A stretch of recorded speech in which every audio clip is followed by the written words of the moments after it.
Father Larry back for chapter 22 of the Screwtape Letters. This one's going to deal with holiness initially here. And what's so fun and entertaining here is just how revolted, how repugnant holiness is to the evil one, to Screwtape and Wormwood. Oh man, Screwtape's just going apoplectic here on us, describing this new, I guess, fiance of the patient, of Wormwood's patient. So he looked up this girl's dossier, and he's horrified at what he finds. Not only a Christian, but such a Christian, a vile, sneaking, simpering, demure, monosyllabic, mouse-like, watery, insignificant, virginal bread and butter miss. The little brute, she makes me vomit. She stinks and scalds through the very pages of the dossier. Ooh, would that we all had a dossier like that. That is the ultimate compliment that Screwtape is giving this woman. This young woman must be really, truly holy to elicit such a response, such a reaction of extreme repugnance from Screwtape here. The filthy, insipid little prude. Anyway, yeah. I love that. It's so fun to see how angry the evil one gets. You want to confound the evil one? Holiness, humility. These things confound and irritate the evil one. He doesn't want to be around us. So we hear more about this, like gosh, the holiness here is just so intense. Even the guests of this house this woman grew up in, even the guests, after a weekend visit, they carry some of the smell. The odor of sanctity is what he's talking about. That drives the evil one crazy. You got to make your environment inhospitable to the evil one. So people don't realize, when they have supernatural occurrences, when they're being harassed or something, oppressed by the evil one, by the demonic. They want a priest to come over and perform the rites, like Luke Skywalker, come over there with our lightsaber and clear the devil out. And they don't want to do anything themselves, and that's not going to work. They have to make the environment inhospitable. So removing everything that has anything to do with the evil one and filling it with things of God, the ways of God. Prayer and holiness, the devil cannot withstand that. So you have to make yourself and your entire atmosphere, the environment all around you, inhospitable to the evil one, leading a holy sacramental life. This will frustrate and confound the evil one. And eventually their grip on you or whatever, on a place or an object or something, will start to weaken. So it's a war of attrition. What is the war waged with? Is it just prayers and rituals? They can be helpful, but ultimately it's holiness is the weapon. Holiness. People don't want to hear that message because that means they might have to change something. They might have to grow. They might have to, well, that's the reality. Priests get tired and burned up and fed up with people who want, priests to come over and be Luke Skywalker for them. All right, look, and they don't want to do anything. Even the dog and the cat are tainted with this holiness. That's kind of interesting. The whole house and garden is one vast obscenity to the evil one. Oh, that must be the most delightful place. What does the devil want? Noise, noise, noise, noise, noise, noise. Noise, the grand dynamism, the audible expression of all that is exultant, ruthless, and virile. Now, one little minor point here I want to touch on is, let's read James 4:7-8 before we get off that holiness bit. I want to read one quote from James. Chapter 4, verses 7 and 8, listen to this. Submit yourselves, therefore, to God. Resist the devil, and he will flee from you. Draw near to God, and he will draw near to you. Cleanse your hands, you sinners, and purify your hearts, you man of double mind. Okay? Humble yourself before the Lord, and he will exalt you. All right, look. Submit yourselves to God. Resist the devil, and he will flee from you. But look, before that, notice, submit yourself to God first. Then resist the devil, and he will flee from you. After you've submitted yourself to God. That's vitally important. People want to forget that part. They just want to, swing a lightsaber, resist the devil. Throw some holy water around. Say some prayers. Bring the priest over. And they don't want to submit themselves to God. Submit yourselves, therefore, to God. Resist the devil, and he will flee from you. Draw near to God, and he will draw near to you. Those things are oil and water. Friendship with the... Yeah. All right. That was just...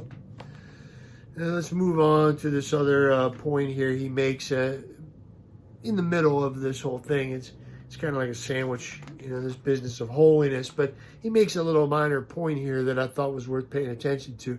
How God is a hedonist. He claims God is a hedonist. That's pretty entertaining. He's a hedonist at heart. And then he quotes, the devil himself quotes Psalm 16. This incredible psalm. I have no good apart from thee. This incredibly beautiful psalm, which describes at the end, in thy right hand are pleasures forevermore. This is a psalm that the early church, used to describe the resurrection. That my body also shall dwell secure, for thou dost not give me up to Sheol, or let thy godly one see the pit. Thou dost show me the path of life. In thy presence there is fullness of joy. In thy right hand are pleasures forevermore. That's very interesting. The lines have fallen to me in pleasant places. Pleasures. Psalm 36. Let's look at Psalm 36. I mean, what is Eden anyway? He created us and put us in the Garden of Eden. And what is Eden? It's a place of pleasures, of delights. That's what the word Eden means in Hebrew. Okay, so Psalm 36, verses 8 and 9 here. They feast on the abundance of thy house. Description of heaven here. Feasting on the abundance of thy house, and thou givest them drink from the river of thy delights.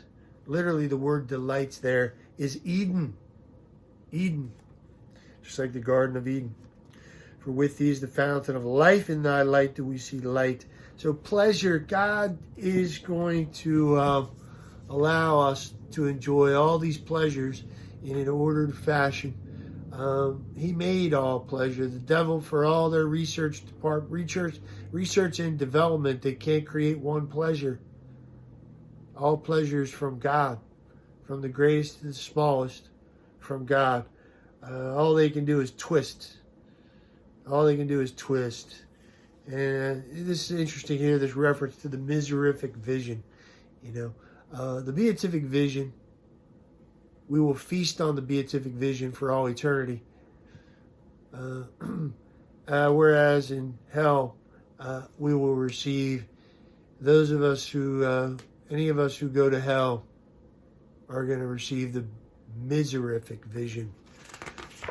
Awful thing to think of, but now he turns himself into a large centipede, which is really revolting and disgusting and repugnant to us. Everything the demon is saying, we are on opposite ends of the spectrum here. Those of us who are reading the Screwtape Letters here are presumably holy people who are living a life of sanctity, who are trying anyway, who are struggling to grow in holiness and submit their lives to God. All right, so if you're like that, you're enjoying all God's beauty and creation and all these good things. We love God and the things of God. However, the evil one is just disgusting to us, repugnant, repulsive, noise. The miserific vision just makes your stomach curdle thinking about all his twistedness, the stench, foul stench of the evil one of hell. He turns himself into something so disgusting, a large centipede. He gets so angry that he turns himself into a large centipede. And there's one little dig here that I thought was interesting. He takes kind of a dig at this guy whose name sounds like Pshaw. That's George Bernard Shaw, Irish playwright who had some wacky ideas, but he believed in a life force. So really, he's transformation proceeds from within and is a glorious manifestation of that life force which our Father would worship if he worshiped anything but himself. Okay, and this is an idea. A modern writer he makes mention of here, Screwtape says, there's a modern writer who grasped this truth about the life force. Ooh, it sounds like Star Wars, New Age.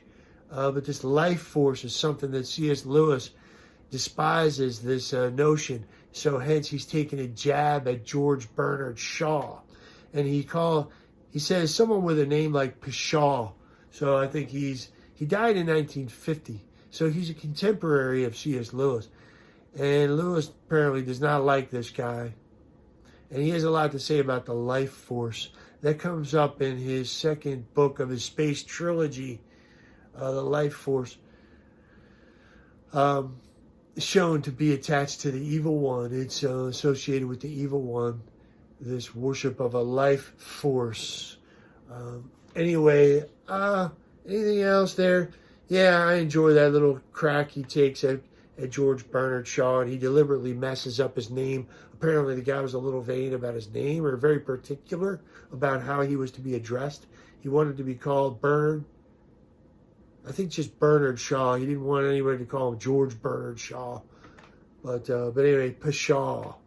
This is a little C.S. Lewis is given to this guy. That's all we got here. I mean, it's signed Toad Pipe. Apparently when he's in his centipede form, he can't write anymore, so he's dictating the remaining portion of the letter by somebody named Toad Pipe. So these names are really, really crazy. All right, hey, let's catch you next time. God bless you.